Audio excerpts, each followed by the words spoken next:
大家好，我是邱斌，我现在来到了吉林的图门，这是一个县级市，也是一个口岸城市。在东北这边，口岸城市还是比较多，主要是和朝鲜和俄罗斯接壤。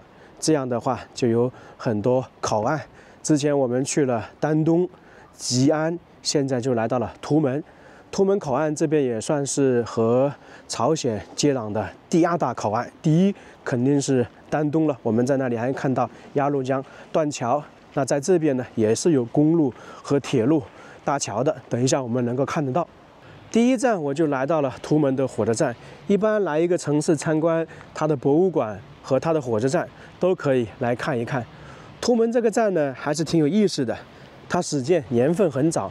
大概是上个世纪33年、35年那个时候建成，在那个时候就有火车，算是比较早了。谁修的大家都知道了，是当时的日伪修建的这个图门站，也是连接朝鲜。图门站呢，算是连接朝鲜、俄罗斯的一个枢纽。它从上个世纪30年代开始运行，一直到我们前10多年都在运行，也就差不多运行了80、90年的时间。这个站呢是东北的一个枢纽，也是很多火车线路的一个终点站。现在这里已经停运了，只负责那个售票，火车就不停运火车就不运行了，可能会有一些货运往这里通行吧。这主要是由于动车、高铁的那个现在发达起来了，像这个就慢慢的进行淘汰了。我们之前在南京呢，可以看到有一些铁路线路是经过市区。那么在这个图门呢，进入这个火车站的线路有一些也是在路上。我刚才开车过来的时候还看到了。现在正在下雨还是有点凉的。来到东北真的是感觉天气很凉爽晚上要穿比较厚的衣服。你想这下雨都有点冷，感觉像是去了青海、西藏那一边。南方我们老家那边现在已经30多度了，而这里呢现在才10来度，很凉爽火车站旁边呢是客运站，这边的客运我估计现在应该都是短途了，去延吉、去珲春等等的地方。如果长途的话，一般都是去坐高铁了。现在真的坐大巴的人比较少如果是说晚上的车，我就喜欢坐绿皮，这边挺安静的，看不到多少人。真的是延吉到图门的，还有是到珲春的。我们下一站就是去珲春。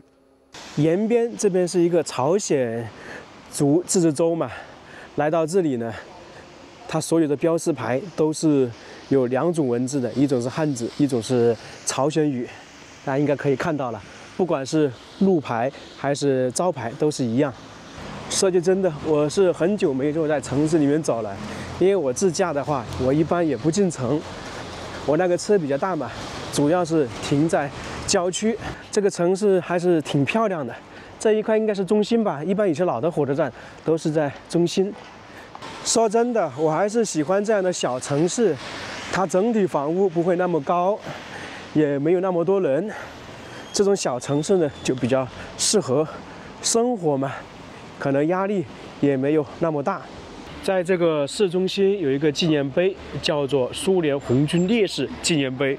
此碑是为了纪念1945年8月17日解放图门牺牲的20名苏联红军战士修建的。这段历史不知道大家记不记得刚刚我站在这里的时候，还有一个应该是俄罗斯的旅行团来这里看这个纪念碑。画面中大家应该也看到了，也算是年轻人，都是年轻人。现在我们就去图门口岸、图门国门那里看一看。现在我已经来到了口岸旁边，那一块就是国门。等一下我们过去吧。我刚才在旁边问了一下志愿者，说参观国门的话是要买门票，然后这边呢有一栋大楼是可以走上去的，能够看到对面的朝鲜是什么样子的。我们去找一找吧。因为在网上看过很多这个口岸的一些介绍，别人也来过这里。在这个上面呢，能够看到那个公路大桥，界碑和铁路大桥再远一点。公路的话，可能就近距离的看不了；铁路的话，听说是能够很近的看得到。我在这里已经看到那个大桥了，公路大桥就在口岸旁边。那么以前这里是不是进关出关的？在这里呢，也给大家说一个事情。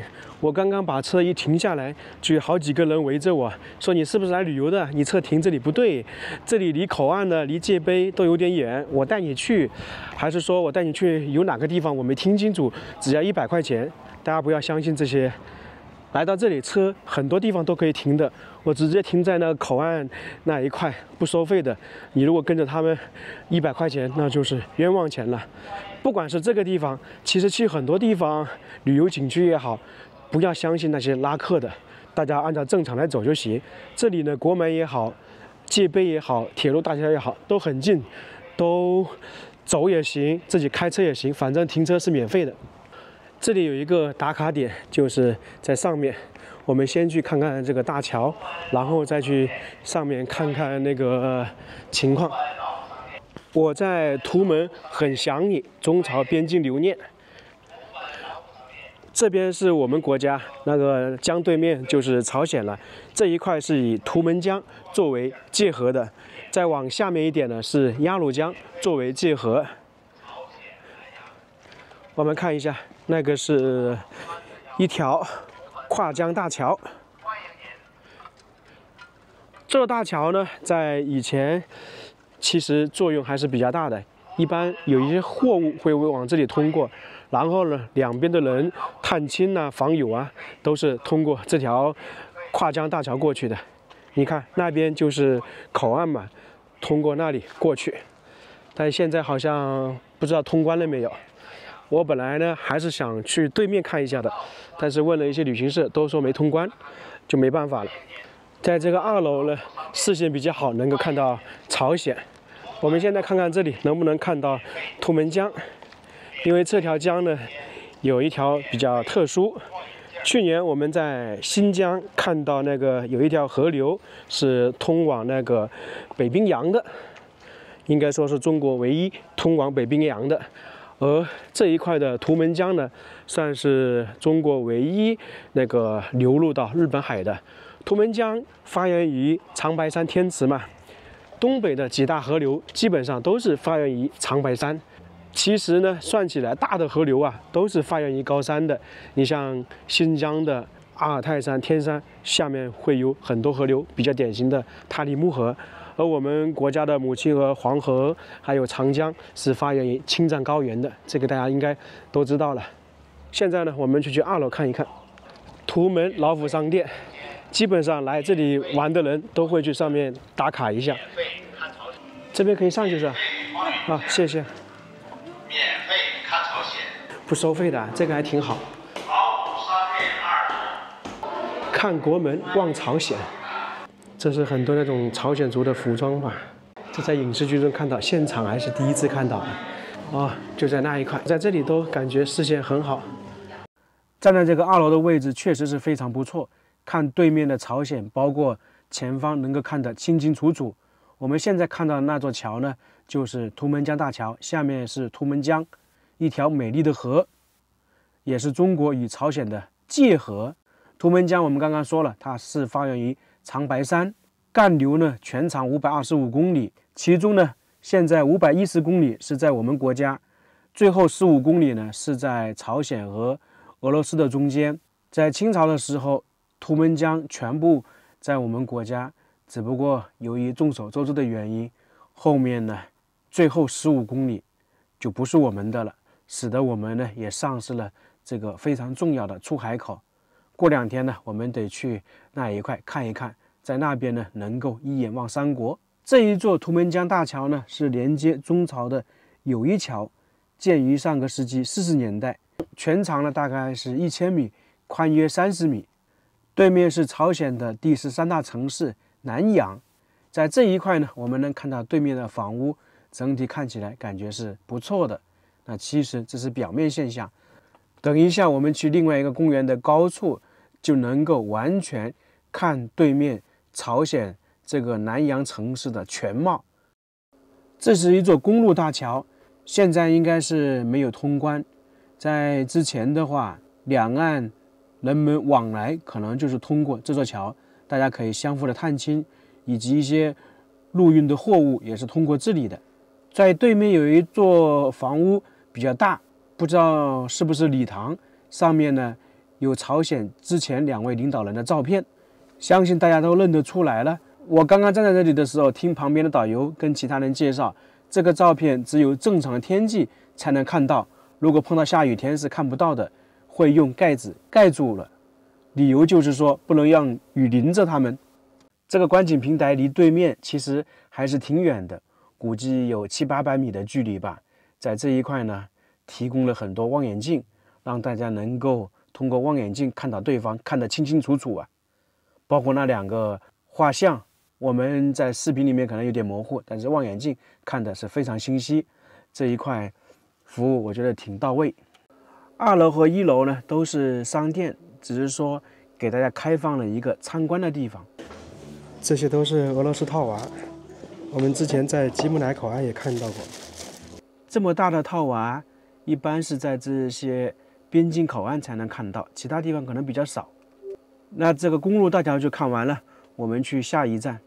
到了铁路国门，看到没有？这是铁路国门，刚刚是公路国门。这里的话肯定只能是过火车，而刚才那个公路国门是汽车跟人通关，这是2个不一样的。我们看到国徽了，很多人来这里打卡拍照啊，估计这里时不时还是有火车通过的。这就是火车轨道了。第2次看到国际那个列车的那个通道啊。之前我们在阿联浩特那边国门也是有火车轨道的，不过那里有一点不同的就是蒙古以及我们说的俄罗斯，它轨道跟我们国家的轨道是不一样宽的。我们属于标准轨道，它可能就是窄一点。所以说，你像我们在阿联浩特那个火车入关出关也好，就必须要在那里更换，就是换成一样的才能出去。而这边就不用了，因为都是一样的。所以说，现在这个铁路大桥是锁着的，不知道什么时候火车路过。这边是单轨道的。现在来到的地方是图们江码头，这一块在100来年前是非常热闹、非常繁华的。下面就是图们江，明显的可以看到现在水位不是很高，应该属于枯水区吧。远处那个是铁路大桥，上个世纪50年代修的。刚刚我们在桥头那里看了一下，这一座大桥的修建完成，使得中朝2国的交流以及货物运输都方便了许多。毕竟铁路运输不管是从运载还是方便角度，都比公路运输好一点。这个图们江码头历史也是非常悠久，到现在差不多有150年的历史。从19世纪中叶开始，这个地方呢一直是中朝边民往来、互市贸易、缘木集散、捕鱼者云集的重要渡口，十分的繁华热闹，相当于是一个贸易码头嘛。直到上个世纪30、40年代，由于中朝公路、铁路大桥慢慢的相继开通，这个渡口呢才逐渐的废止。毕竟不管从哪个角度来讲，有路或者有桥，就没有谁愿意划船或者游泳过河。再来看一下这个铁路大桥，它是由中国和朝鲜共同管辖的。桥面上面能够看到2种颜色，我们这边明显看起来比较新一点，而朝鲜那边呢是锈迹斑斑，估计呢比较少维护，看得比较清楚啊。这一座铁路大桥，我们说是上个世纪50年代修建的，其实最早的话不是我们修建的，也不是朝鲜修建的，而是日本修建的。在整个鸭绿江或者是在东北以及内蒙，上个世纪30、40年代，日本呢在这边修建了很多机场、大桥，还有一些军事要塞，特别是那些军事要塞分布在几千公里的边境线上面。后面呢我们能够看到一些。在码头这里还有块界碑86号，应该是2009年立的，之前我们在新疆也看到一些。现在是来到了口岸对面的山上，叫做日光山。在这里呢有一个亭子，能够看到两岸的风景。站得高望得远嘛。到了，我在这里都能看到对面的情况了。这里的视线非常好啊，对面就是朝鲜的第13大城市南阳。在我们国家也有个南阳啊，不过呢不可同日而语。这一块的南阳整体不是太大，就是我们左手边那一块，右边这可能就是南阳的一些农村了。这里的房屋我们可以看到有一些比较显眼、比较鲜艳、比较高大一点的。大家猜一猜这些房屋是干嘛的？我听观景台一位大叔介绍，可能也是当地的导游吧。他说那些比较鲜艳、比较高一点的房屋是由我们国家援建的，不过呢，现在没有住人，比较破败了。玻璃我们也可以看到，基本上碎了。说到玻璃，我们得解释一下，在朝鲜老百姓的房屋呢，基本上是没有玻璃的，靠纸或者靠其他封着。而这个鲜艳的房屋上面的玻璃也全部碎了。这些房屋现在都没有住人，原因就是这些在朝鲜属于高层建筑，不好供暖。我们这边是有暖气，而朝鲜是没有的。我们还可以看到这些房屋是有烟囱的，那么他们保暖供暖的话，可能靠烧柴，柴火供应不上，从而呢没有住人，都是住在后面那些平房。在铁路大桥的桥头发现有朝鲜的士兵在站岗，外面一个人在站岗，在岗哨里面也有人。我听旁边那位大叔介绍，这条铁路呢，基本上每个星期都有1-2趟列车通过，并不是每天。现在那个士兵又回到岗哨去了。不光桥头有岗哨，沿着这个河边呢也有明哨、暗哨，和我们在丹东看的差不多。像远处那个高一点的就是明哨，旁边矮一点的是暗哨。基本上在鸭绿江、图们江边上面，明哨、岗哨都非常多啊，基本上100-200米都有一个。给大家看看两边的对比。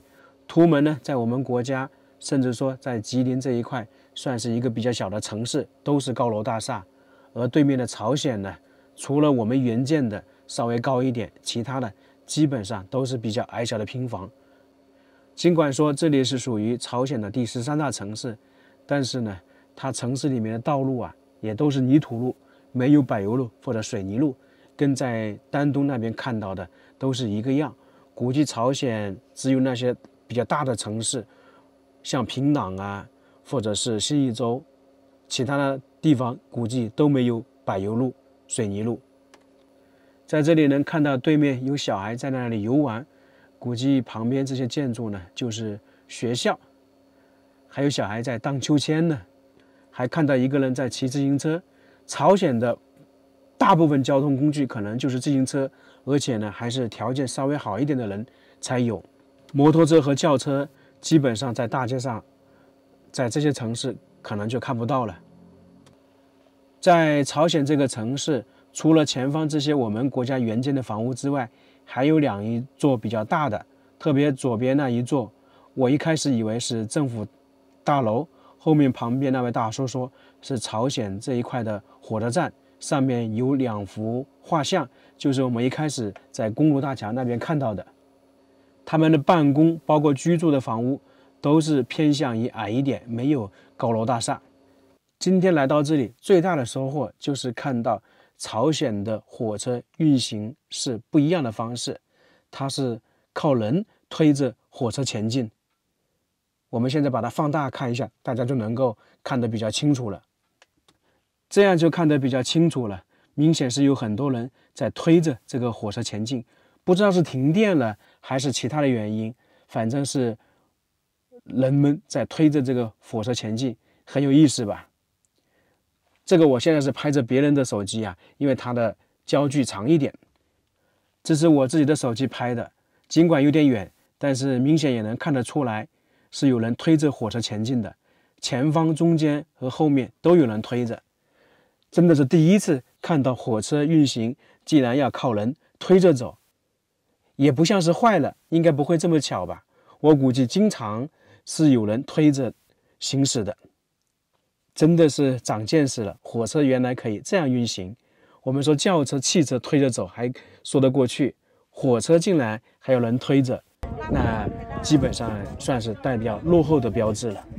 之前我在网上看到一些说朝鲜的汽车啊是烧柴的，因为他们以前是有油，后面没有的话就改成蒸汽式的了。不过呢，最近我走那个边境线没有看到，结果今天却出人意料的看到了火车竟然是用人推着的，这个真的是无法想象啊！我也是第一次见到。站在这个观景台，总体让人的感受就是两个国家、两座城市相隔差不多100来米。我们国家中国是高楼林立，而朝鲜一侧呢却是很破败。最有意思的就是看到了与众不同的火车行驶方式，真的也算是让人大开眼界啊！很多你没见过，甚至你没想过的事情，在这里呢都能够看到。希望后面有机会还是能够去朝鲜那边看一看。那这个视频就到这里了，非常感谢大家，我们下个视频再见。